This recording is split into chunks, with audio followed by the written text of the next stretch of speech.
welcome to the Mile High. This is your host, Daniel Knowles. Thank you for joining us on iTunes. In 35 plus different countries. Fiorino, he was just out with Chirocept, and we had a great connection. I wanted to get him on the podcast right away, our interview. I also want to make sure people know their calendar now for August 4, Mile High 2017. You can register at www.shift in the region for chiropractic principal, and we're glad to have you be a part. I hear people tell me that they've been listening to the podcast, so that's great. We want to keep the movement going. Joseph Fiorino, welcome to the podcast. Thank you so much for having to be a part of this movement. It's pretty fantastic what you guys are doing. Well, we were grateful at Mile High, and it was great to have you meet all the people that were there, working around the clock on your vision, and 2, 3, and up, and do all you have to do with this and serve. So let's get, first of all, the importance of chiropractic and kids. I grew up, I'm a second generation chiropractor, so it's thinking that, gosh, the table is there and dad puts you on every week, you just get checked, you just part of your life, it just gets ingrained in you. Obviously for both sides of it, one for health, it creates a mindset. And that's something that I do. I chiropractic so much in my life that I just can't even relate. But yeah, it's like, what you don't know. Come on. And what is, when you talk about you practice for, how many years have you been at this? And how many years did your father practice? Wow.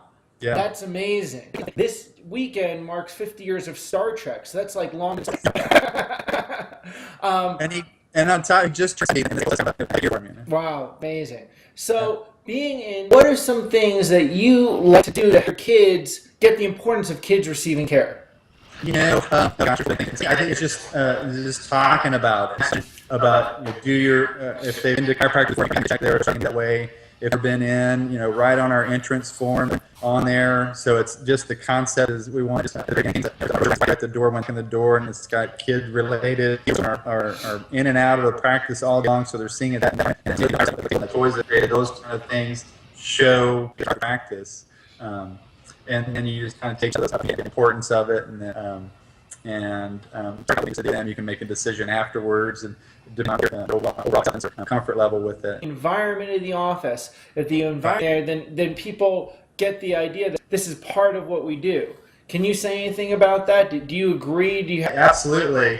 This is this thinking that we experiences, that people are made up of their experiences. And so when as a child, you per se, but man, when you walk into McDonald's, at least more so it used to be, Ronald McDonald, there's a reason why people are going in flocks to Disneyland every year, right? Because for kids. And so I think we in our offices, even down communicate not always just what we say, but how we say it, it's expression in our face, down to, colors and that create that environment for them. Excellent. Okay, so with the environment that you set up, what found are some key things that make a difference for the environment to be kid friendly? What is it? Yeah, what kind of tools would be helpful for people? Right. So one, you do some different. We have some fun colors in some of the areas of our. When they walk in, there's to the kids area, we have the toys kind of down in a low menagerie of different things there. One of the things actually was part of something left in that for my dad, where I practiced in the same office where my dad did for all those years. Big mirror, so the kids love coming up to this mirror and seeing themselves and playing around, especially just some things like that we've done. Things that we began to do then with if it's okay to bring this in here was we had all these different toys and things that kids were playing with, but none of them were, or you can use them and tweak them in different ways, but none of them the philosophy behind it, the principles behind it. And so that's where we want, how can we do something that incorporates not just a fun environment but the practice into that fun environment. Because kids are smart. They're picking up on details, and they're picking up on even the big relation. And I'm a big fan of start with the terms that you want them to announce it right away, but we begin there, and again, incorporating all that thinking into and are engaging in. Yeah, and I saw one of our people that was, that's one of our Digny absolutely loved the table that she. Yeah, yes, yes. We've been in contact a little bit over that, and on the table side of it, this was not. I mean, we came up with some different ideas, but this was children were found what they got excited about, what made their eyes get real big, and so everything that we've done has been geared towards what the wow, what gets the oh, that's so all those things, the emotions in that child, everything has been geared toward it, and because it is when we things is the emotion that goes, and so then if they're having their and they're smiling about it, or they're that we deliver that adjustment into that. I mean, it reinforces what we're doing. One, they're going to have a great adjustment. Two, that makes a huge as they're receiving that adjustment. It's just, yeah, I don't know if enough can be said about creating. And that's important. So, do you feel like a big part of that it creates emotion for a kid? Oh, absolutely. So, like one of the first things we started thinking about now, especially if they're coming in as kind of new to me anyway, and they're 2, 3, 4, 5 like that. I want to get small. I want to get myself small, not take up their space, but we want to create a very safe environment.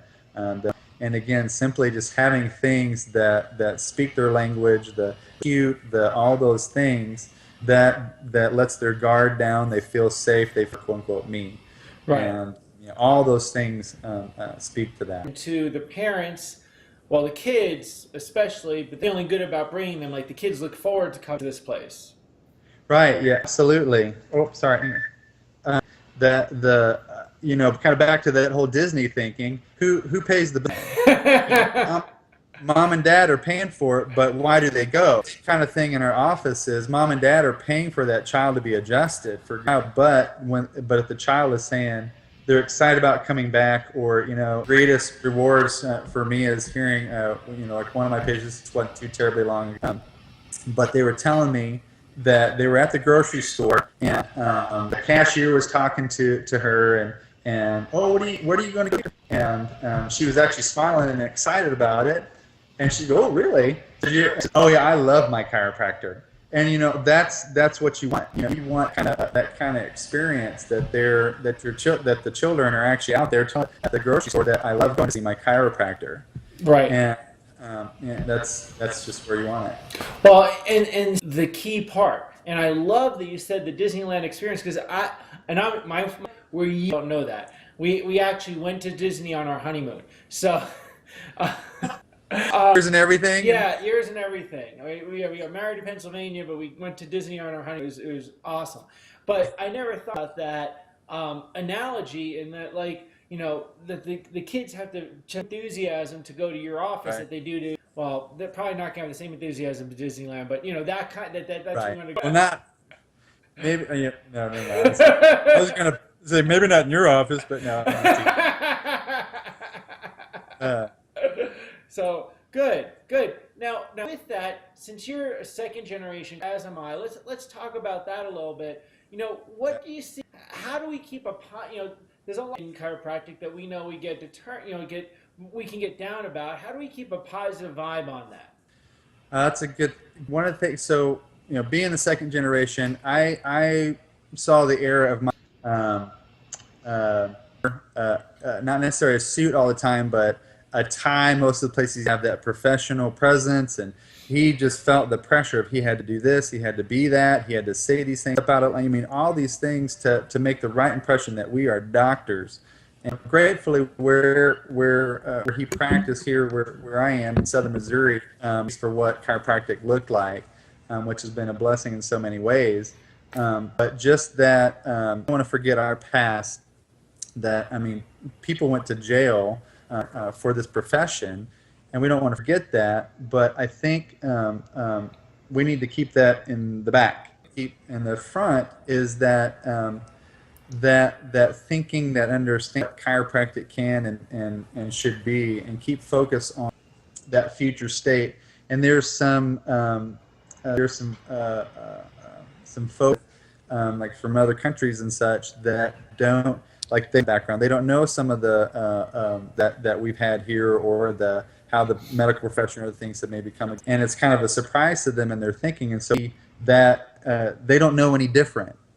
And so it's really the way, we want to encourage our next generation of chiropractors is almost as if they don't know any different, as staying focused on that it really is true that every man, woman, and child on this planet really could be coming in to see a chiropractor, and believing that and thinking that way, and yeah, that's I think we've just got to stay focused on that vision of us, but keep it way back in here, but continue to prove before us that what it can be. Yeah, see, I'm a big proponent of being about what you see around you and being conscious of it and being aware of it. And I also know that if you only look at that, you don't go forward. You got to keep your eye on the vision of where you want to go. And I often say people, don't look at your practice, but how keep a vision of how you want your practice to be. Like, don't just look at the chiropractic profession as, but envision it the way you would like it to be, so you have something to move towards. Don't look at your bank account the way it is. Look at it how you want it to be. Otherwise, you're going to have a challenge. Yeah, it's choosing the right organs to look at things with our eyes. That's a place of fear and doubt. But if we close those eyes and look at it with this in our heart, then now we can see hope and a possibility and future and the great potential. And I think that's what we kind of have to do. Our eyes sometimes, or plug our ears sometimes, and just say, nope, this is where we're going. Right. And stay there. Yeah. Absolutely. I feel that's so true. So you're being faithful to what you're called to do. Yeah, absolutely. So, and with that, you mean you you had a vision. So tell me about you're second generation chiropractor. You practiced for a while. You've gone to school. You've been chiropractor. So I feel like when people do things, they're calling, and then they got to choose to receive the calling and act upon it. And that develops into something. So tell me about that. Yeah, it came out of that thinking of when I close my eyes and what do I see? I was seeing those things, but then I open my eyes and not realizing necessarily, and wondering what on earth could I do to be a part of that. And rural part of Missouri, a big area there, and I'm thinking, I don't get up front. I'm not a big speaker and those kind of things. So I'm like, what do I do to be a part of moving us forward? Because it takes a lot of moving parts to get something moving. And so it's about that and considering what this, what that, and it was the one day I'm standing there, one child of this family, and the other children are in the floor kind of playing with some of the toys, and that was this kind of light bulb moment of where are the toys that can communicate a message? I want them to get it earlier, instead of waiting adult stage and not getting it and having to uneducate or re-educate. I wanted to be creating in their mind and their thinking. How can we do that? And it was just this kind of aha moment of that merging and coming together. It's like, toys, for goodness sake, kids are playing with toys, and we homeschool our family, and just early stages as they're growing and learning and understanding. So much of it is interactive play or activity and those kind of things that they're engaging that are shaped. You go to like Sweden and other places like that, they even crack a book but create something. But they're doing all this engaging interactive play. And I thought that we can begin to engage them at a level of understanding that could, again, create the next generation, and it's continually waiting for them.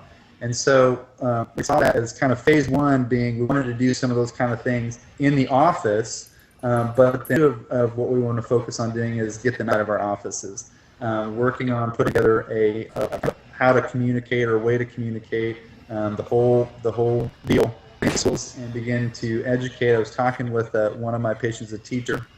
We think about this idea that we come in and as a chiropractor and explain about health and the connection in your system, and the important, the negatives of the subluxation, keeping your spinal nervous system healthy, and maybe even videoing something like that, the kids videoing you and having the parents can then see where it is, here's the tool.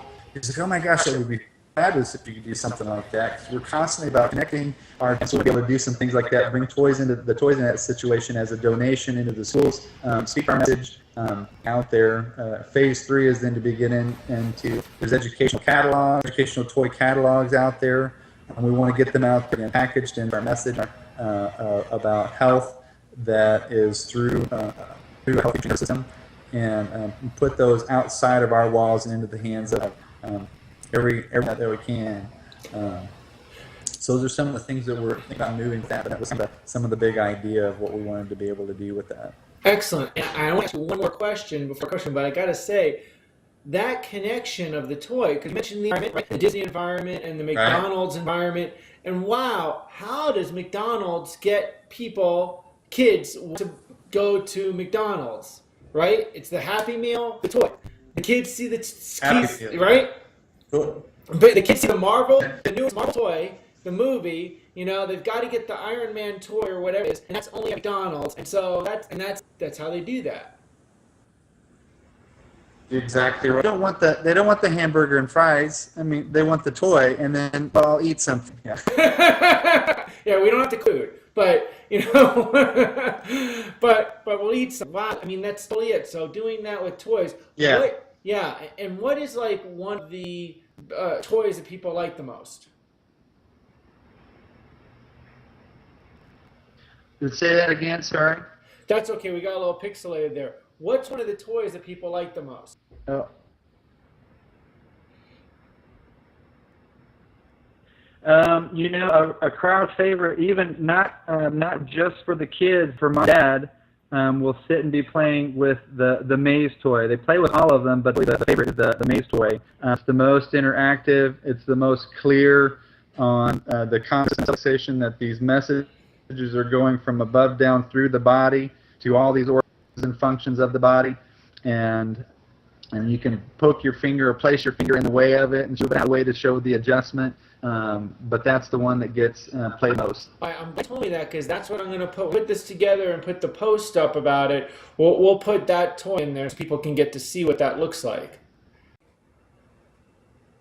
Okay, so with that, the kids get most excited. Yeah, the crowd favorite, and not just for the kids, but for mom and dad too, is the maze toy. The maze toy, what's that? It's the amazing nervous little pegs, and you can move them to places and locations on there. Person on there. The spine is evident on there. You show the nerve going in the maze, and then the organs and such, the body parts that they go to.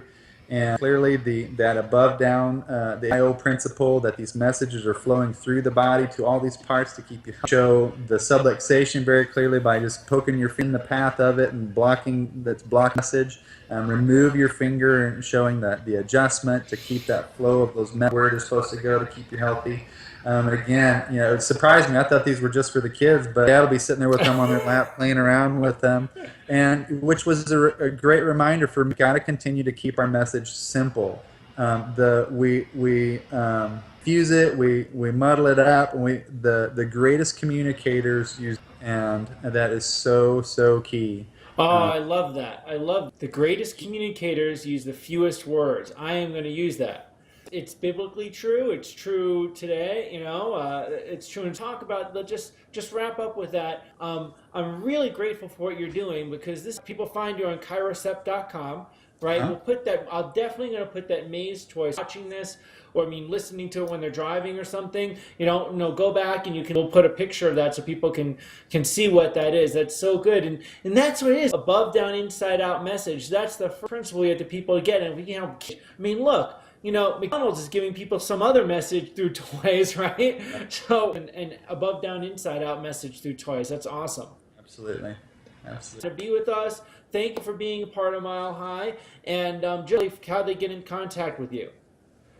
Yeah, the website, Chirocept, CEPT.com, Facebook. You can look that direction. Or if you're a Twitter or Instagram, we're on there, Chirocept1. Is there. Excellent. Well, I look forward to seeing you again soon, my friend. Everybody that's listening, if you enjoy this episode, which I know you will, share on it on iTunes, on Facebook, when you see that. And seeing everybody out at Mile High, August 17th to 20th, 2017. It's going to be like Mile High 5.0, okay? 1,280 feet. So, look forward to seeing everybody. And thank you again, Joe Fiorino. Kids, get in touch with Chiropractic. Thank you, Dan, for having me on all your. Like our page on Facebook, www.facebook.com/Mile High Chiro.